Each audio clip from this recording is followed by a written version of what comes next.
Okay? It's a path to the top of the mountain. Direct. Like you can get teleported. Experience this kind of love of God, you become that. Okay? You become absorbed in that. Okay? Now, because this is a Catholic country, let me explain one thing about this. The misconception, when I start talking about different gods and different deities, the misconception, the misunderstanding is that Hinduism is polytheistic. Right? Wouldn't you think so? It's polytheistic, you would think. It's got all these different gods and gods. Hinduism is not polytheistic at all. It is monotheistic like y'all's religions. There is only one God. One. Only one. Anything else is simply expressions of that oneness. Okay? Expressions of that oneness. The limitation to a God, like what we have in the Judeo-Christian culture, that has no form, has no name, and can never be explained or described, the limitation to that is you can't learn anything about divine qualities. You understand? It's like, it's just an amorphous thing, so you really can't grasp any of it, and so you can't improve yourself, you can't have, you don't have a place that you really can like kind of see, like this is divine qualities. These are divine things, because it's just so inexplicable and indescribable. Okay? And in truth, the Hindu one God is also indescribable, and also beyond our brain's capacity to catch it. Okay? But these different expressions of divine frequencies have come into the planet so that we could actually sink our teeth into some divine qualities. You know, like when you read about Rama, you realize what God would be like if he were human. And then you can actually strive to encompass those qualities into your being, into your life. You could actually use these expressions of the one, which may have like a material form, or may even have a geometrical image, or may have a sound to them, or may have different attributes, holding this, holding that, representing different things, all of which are instructive to you as to how you can incorporate that stuff into your actual life, which is something that we don't get to do in our Judeo-Christian background because we have nothing to talk about with God. Okay? And so Hinduism, so to speak, which is a bad word. Hinduism doesn't even exist as a word. Okay? It's a silly word. Maybe I'll use it anyway. Hinduism, so to speak, is completely monotheistic. There is only one God, period. Everything else are expressions of the one. Okay? So it's important that you understand that so you're fearless when it comes to chanting these things. Because a lot of times fear comes up, like, oh, am I, violating the tenets of my tradition, of my religion, if I get into these things? And never, never, never. These are frequencies of light. These are divine energy fields of which their only intention is to connect you to the one God. That's it. Okay? Make sense? Bhakti yoga. Question. And if they like elephants and cows are sacred to them, is it also like a kind of expression of God in those animals, or? Well, the reason why cows are sacred, there's a couple of reasons. The reason why elephants are sacred is because Ganesh is an elephant. Okay, so Ganesh, one of the deity frequency, I'll call it energy fields. Ganesh is. It's kind of.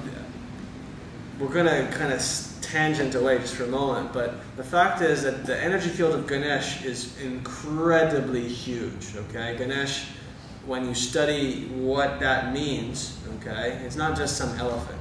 Okay, it's the controller of all gravity. The Ganesh is the source of all individual beings. Okay, Ganesh is the source of all constellations. Ganesh is the presiding power over the entire Sanskrit alphabet. Okay, this is really high-end stuff that you don't get exposed to very often, but if you really research this stuff, you'll see. Okay, Ganesh is most importantly the remover of all obstacles. Remember, I just said that that one of the reasons why you are not seeing your true nature is that there's obstacles in the way. Well, this is the force that removes obstacles. It's a very important power in your life, Ganesh. Okay? So that's why elephants are sacred, because of Ganesh. Cows are sacred for a different reason. Okay? Cows are sacred because there's a sacredness to the force of nature. There's a sacredness to the power of the beasts of burden as they exhibit the strength of nature. Okay? In addition, cows are life sustainers for families in India. So you could be starving, have no food, but you have a cow. And the cow has a calf, and you can take a little bit of that milk, okay? And if you don't cook that milk, which they didn't do in ancient times, you don't cook that milk, you drink it right away, it's actually pretty healthy. Milk is only poisonous when it gets cooked, when it gets pasteurized. Before that, if you drink milk right out of the nipple of the cow, you suckle the cow like that, which is what you're doing, by the way. Yeah. If you actually did that, the milk would sustain your life and actually keep you in health. Okay? More importantly, it would feed your kids.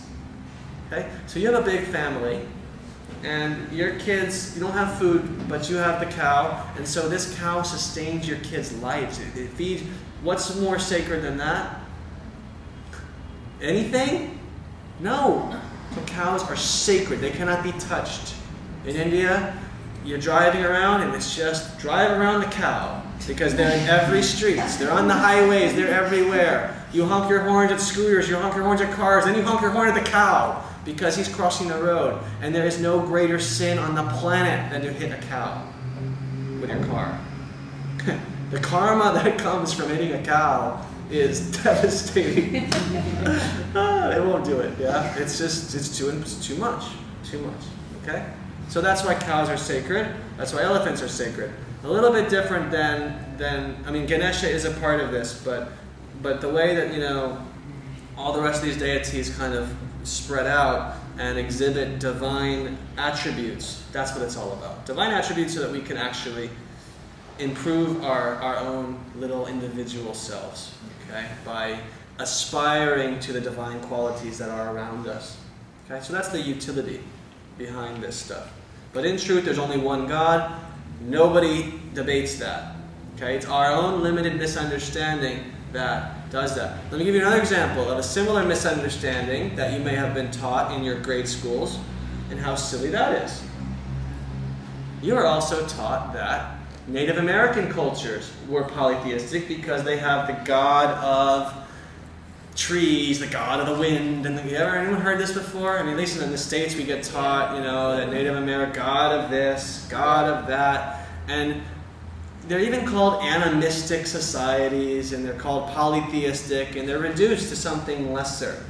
And the reason that that happens is an absolutely barbaric mistranslation, as everything else would, as that is the source of all misunderstandings, mistranslations of scripture and things. But this is just a mistranslation of the language, okay? And in this case, these missionaries, because they want to control and they want to be political, yeah, they call it God of wind, God of the buffalo, God of the grass, God of the sun, right? And so you start thinking that this is God of God of God of, and that's a polytheistic thing. In your mind now, please exchange the word of for as. Then it all makes sense. Instantly. Okay? God as the sun. God as the eagle. God as the trees. God, these things as expressions of God. Not God of, God as. And then you see how they really saw the world. Which is, again, one God, expressed in different ways of nature. Okay? Does that make sense? Okay? So it's a similar thing. You know, we're very conditioned in our educational system to misunderstand this stuff. And I think it's important to realize that we're all saying the same thing. Okay? There's only one. Period. Okay? So Bhakti Yoga, devotion, love.